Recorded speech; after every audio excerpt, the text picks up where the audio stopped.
बच्चे समझदार बनो, समय थोड़ा है, थोड़े समय में बहुत कुछ साधना है, इसलिए देह पर ध्यान मत दो। मैं ये नहीं कहता उसकी केयर नहीं करो, ध्यान माना ज़्यादा टेंशन, उसी में व्यस्त मत रहो बच्चे। समझ की बात है। कभी कभी देखो किचन में 2-2 घंटे जाते खाना बनाने में और आधे घंटे में खाना खा लेते हैं। बाबा को तो लगता है खाना खाने के लिए जितना समय लगता है ना, उसके आधे समय में खाना बनना चाहिए, या फिर मैक्स उतने ही समय में, ये बाबा को लगता है। फिर जो कुछ बने वो खाना तो जिंदगी भर का है, माया का, वो कभी खत्म नहीं होगा। खाने से कब माया ने शांति ली है? उसको चाहिए ही चाहिए खाना। बात वही है, खाने से कभी शांति नहीं है, पीने से कभी शांति नहीं है, सोने से कभी शांति नहीं, उसको चाहिए ही चाहिए ये सारी चीजें। शरीर थक गया, अरे तेरा शरीर कब फ्रेश होता है भाई? शरीर को भूख लगी, कब नहीं लगती? तू कब ऐसे भूखे पेट योग करेगा? 2-2 4-4 दिन अगर खाना नहीं दिया, बस पानी पर, कब योग करेगा? कब परमात्मा को याद करेगा? जान ऊपर नीचे होती है बच्चे तेरी, चेक करना है हमें। खाने के लिए बुद्धि दौड़ती तो नहीं है। सबसे शूद्र वो बच्चे जिसकी खाने के लिए बुद्धि दौड़ती है, सबसे शूद्र है। मैं ये नहीं कहता कि खाओ नहीं, पर उसके लिए बुद्धि दौड़े। आपने देखा है गाय बैल को कभी भी छोड़ो, वो टहलने नहीं जाते, खाना खाने ही जाते। बंदर कभी भी उठता है, खाना खाने के लिए जाता है। भालू कभी भी उठता है, टहलने नहीं जाता, खाना ढूंढता है। तुझ में और उसमें क्या अंतर है? बात समाप्त। जानवरों में और तुझ में कोई अंतर नहीं है। चिड़िया को देखा है, पंछियों को, जैसे उड़े खाना ही ढूंढेंगे। जानवर जैसी तेरी हालत है, बस वही ढूंढना है। हर 2-3 घंटे में तुझे कुछ न कुछ लगता ही लगता है। जानवर जैसी हालत है। मैं ये नहीं कहता नहीं खाओ, पर अभी खाया ना तो 2-3 घंटा योग करके दिखाओ।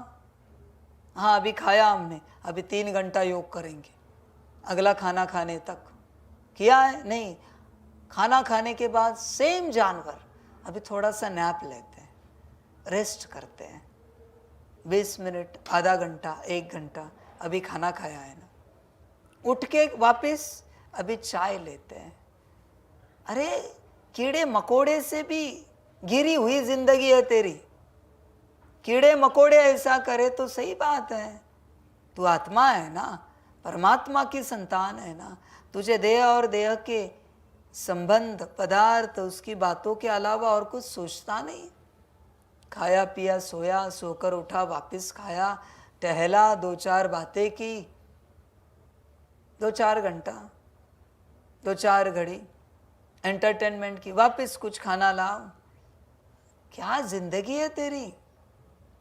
योग कहाँ है इसके बीच में? आत्मिक स्थिति कहाँ है इसके बीच में? समझ की बात है बच्चे, तो समझ ही नहीं पाता। भोजन बच्चे उतना किया जाता है जिससे शरीर को ऊर्जा मिले और फ्रेश हो जाए, ना कि उतना जिससे शरीर सो जाए। अभी भोजन करके अगर शरीर सो गया, वरना ज्यादा भोजन हो गया, अभी तू योग क्या करेगा? नहीं कर पाएगा। समझ की बात है। तुझे हिसाब लगाना चाहिए, कितने निवाले खाने के बाद तुझे फ्रेश लगता है, हिसाब लगाना चाहिए। उसके ऊपर 1-2 निवाले खा के चेक करो, आलस से तो नहीं आ रहा है, अभी नींद तो नहीं आ रही, थकान तो नहीं आ रही, मनो 2 निवाले ज़्यादा है। भोजन करने के बाद नींद आ रही है, माना भोजन ज़्यादा किया, ज़्यादा किया। भोजन दिया जाता है सिर्फ शरीर फ्रेश हो, उसको ऊर्जा मिले, इसके लिए। उसमें क्या आनंद है बच्चे, बताओ ज़रा, क्या आनंद है? कितने भी अल्फांसो खाओ, कितनी भी अच्छी सब्जियां खाओ, क्या आनंद क्या है जरा बताओ मुझे उसमें, आनंद क्या है? तेरा स्टमक हाथ भर भी नहीं है, एक हाथ भर भोजन थाली भर होता है, कहाँ रहता है वो? समझ की बात है, कहाँ रहता है इतना सारा भोजन? सब समझ की बातें हैं, समझदार समझ जाता। मैं किसी को नहीं कहूँगा भोजन को लेकर क्या करना है, जिसको जो करना है करो। मैं तो आत्मा को साधने की बात कहता हूँ, बाकी कुछ नहीं कहता। समझ की बात है। और बहुत बार लगता है ज़्यादा भोजन खाने से शरीर हट्टा कट्टा बनता है या वज़न अच्छा होता है। गलतफहमी है बच्चे, सारा भ्रम है। सन्यासी भूखे पेट भी है, फिर भी हट्टे कट्टे हैं, वज़न मजबूत है उनका, भूखे पेट भी। सारी समझ की बात है बच्चों। माया की बातों से बाहर निकलो, मायावी बातों में ना रहो बच्चे, हटो उनसे और याद में बैठो। सब माया है, माया फंसाएगी हर बात को लेकर, हर बात को लेकर। ध्यान देना चाहिए सभी को अपने ऊपर, अपने को पाने का पूरा प्रयास करना चाहिए। कोई ऐसा दिन है बच्चों आपके जीवन में जिस दिन आपने सोचा 2 साल क्यों, आज शाम तक मैं अपनी आत्मा को पाके ही रहूँगा? ऐसे कभी सोचा है और प्रयास किया है? किसी ने कहा चलो ज़रा वहाँ आते हैं, एक 5-10 मिनट में आते हैं, माना तुम बस उसी में खोए हुए हो, उसी एक बात में। मुझे शाम तक रात सोने से पहले अपनी आत्मा में स्थित हो जाना है, अपनी आत्मा को पाना है, उसी में खोए हुए हो। समझ की बात है बच्चे, चेक करो अपने आप को, क्या ऐसी अवस्था है तुम्हारी? इतनी जिद है आज शाम तक पाना ही है, सूर्यास्त से पहले यह सूर्योदय करना ही करना है आत्मा का। कभी जिद से किया है? नहीं बच्चे, जब तक वो जिद नहीं है, कल भी कहा ना जिद चाहिए, कल परसों जब भी कहा जिद चाहिए बच्चे, पाना ही पाना। 2 साल क्यों, 1 साल क्यों? बताओ हमें, जो स्कूल में जाते हो, किसी बच्चे में जिद है, हिस्ट्री की किताब है, एक दिन में भी पूरा पढ़ सकता है। पूरा हिस्ट्री का किताब खत्म होने में 1 साल क्यों लगा है? सुबह से शाम तक, रात सोने तक एक हिस्ट्री की किताब खत्म कर सकता है पढ़ के। 100-200 पेजेस की होती है, पर जिद चाहिए। दूसरे दिन ज्योग्राफी ले लिया, तीसरे दिन साइंस ले लिया, 7, 8, 10 दिन में, 15 दिन में पढ़ाई खत्म एक स्टैंडर्ड की, एग्जाम देने के लिए तैयार। ऐसे अगर एग्जाम दे तो 12 मास में 12वीं कक्षा पास हो जाएगा, बात खत्म। पर जिद चाहिए, 1 साल क्यों लगाना है? 12 मास में 12th स्टैंडर्ड पूरी, पहली, दूसरी, तीसरी, चौथी, 5वीं हो गया सब। जिद चाहिए पढ़ने की। और तुम सच में देखो, जो ABCD पढ़ने में, पहली स्टैंडर्ड के या नर्सरी जहाँ भी पढ़ाते, ABCD पढ़ने में 1 साल लगाते, क्या वो 1 साल की ABCD है? तुम 8th स्टैंडर्ड की किताब को इमर्ज करो, हिस्ट्री ज्योग्राफी के, क्या वो 1 साल की किताब है? तो 1 साल क्यों लगा? ये भी क्या 100 साल का ज्ञान है क्या, कि 100 साल तुम पढ़ते ही रहो? तुरंत क्यों नहीं? आज के आज आत्मा, आज के आज स्वरूप में आ गए, जिद पकड़ के। जिद क्यों नहीं लगाते उस दिशा में? और तुम किस बात की राह देख रहे हो? तुम्हें क्या लगता है कौन आएगा तुम्हें मदद करने के लिए? मैं आऊँगा तुम्हारे आत्मिक स्थिति लाने के लिए? कौन, कोई आने वाला है क्या? कोई फरिश्ता आएगा क्या? समझ की बात है।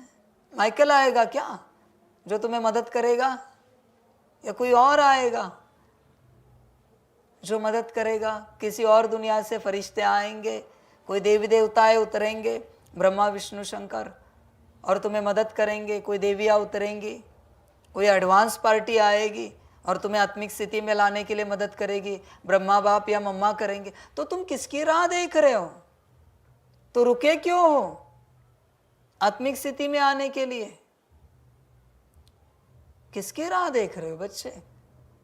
तुम्हें लगता है समय तुम्हें लाएगा, ड्रामा लाएगा, माया तुम्हें आने देगी, तो तुम राह किसकी देख रहे हो? जो करना है तुम्हें करना है। समझ की बात है बच्चे, तुम्हें ही करना है जो करना है। तुम किसी की राह मत देखो, किसी की भी, कोई नहीं आएगा और माया तुम्हें सुलाती रहेगी। सो जाओ, अभी आराम करते, बाद में करेंगे शाम को, अभी थोड़ी थकान है। एक्चुअली थकान कोई होती नहीं है, थकान नाम की कोई ऊर्जा है नहीं सृष्टि में, ध्यान में रखना। सब ठीक है, उसी समय शेर पीछे लगे जागृति हो जाती है, थकान भाग जाती है। थकान होती नहीं, थकान बस एक बहाना है, बस एक बहाना है। तुम बहुत ज़्यादा थके हो, उठने की भी हिम्मत नहीं तुम्हारे अंदर, और तुम्हें किसी ने मैसेज लाया, अरे बाजू वाले कमरे में संकल्प निकट कर रहे हैं, तुम्हारे परिवार का फलाना सदस्य शरीर छोड़ रहा है। तुम दौड़ के जाते हो, हॉस्पिटल लेके जाए, पानी लाए, खाना करे, कहाँ गई थकान? कहते हो नींद आ रही थी, थकान लगी, गई कहाँ फिर? अभी कहाँ गई जब वो मरने पर आए उनका शरीर? समझ के बात है। इसलिए थकान नाम की कोई चीज़ है नहीं यहाँ पर, इंस्ट्रूमेंट है, बस चलता रहता है, थकता नहीं कभी। हाँ, गर्म हो सकता है, जैसे कंप्यूटर गर्म होता है, मोबाइल गर्म होता है, कैमरा, जो चीज़ है इलेक्ट्रॉनिक्स गर्म होती है, वैसे गर्म हो सकता है ब्रेन, थकता नहीं कभी हो। तुम्हें क्या लगता है रात को सोने के बाद ब्रेन बंद हो जाता है या दिन में सोने के बाद चालू ही रहता है? भाई ब्रेन बंद हो जाए तो मर जाएगा शरीर। तुम्हें क्या लगता है सर्कुलेशन सिस्टम बंद हो जाती है, रेस्पिरेटरी सिस्टम बंद हो जाती है, डाइजेस्टिव सिस्टम बंद हो जाती है? सब चालू रहता है, हर सेल काम करती है। तो फिर रुका कौन? पता नहीं, शरीर तो रुका नहीं है ना, और शरीर को रुकाने के लिए तुमने ब्रेक लिया ना, तो शरीर तो रुका ही नहीं है। समझ की बात है बच्चे, सब चालू ही रहता है, कोई रुकता नहीं मरने तक। मरने के बाद, खाक होने के बाद रुक जाते हैं, तब तक कोई रुकता नहीं, इसलिए उनकी आयु कम है। कोई सेल कितने दिन में बदल जाते हैं, कोई किसी मास में बदल जाते हैं, उनकी उतनी आयु है, उनको नॉनस्टॉप उतना काम करना ही करना है, उनके पास कोई ऑप्शन नहीं है। जैसे गाड़ी के टायर कभी थकते हैं क्या? नहीं चले फिर भी खड़े तो है ना, बात खत्म हो गई, चले और नहीं चले। ऐसे तो थोड़ी है कि नहीं चले तो किसी ने निकाल के अपने घर में शोकेस में रख दिया टायर को, और जब जाना है तब लगा दिया। वैसे बच्चे सारा शरीर है, चलाओ नहीं चला, वो चल ही रहा है, बस तुम्हारा काम है उसको सही दिशा में चलाना, तब प्राप्ति होगी। तुम कहते हो ज़रा ब्रेक देते शरीर को, अरे कोई ब्रेक नहीं होता शरीर को। और आत्मा स्थित होने में, आत्मिक स्थिति में आने में ब्रेक की ज़रूरत नहीं, उल्टा और रिचार्ज होता है शरीर, बाबा की याद में रिफिल होता है, मजबूत होता है, स्ट्रांग होता है। समझ की बात है बच्चे, चिंतन करो अपने से पूरा पूरा। इसलिए बच्चे, जो साधने के लिए शरीर मिला है उसे साधो, उस पर ध्यान दो, उसे साधना बहुत आवश्यक है। अगर उसे नहीं साध पाए तो बच्चे गड़बड़ हो जाएगी।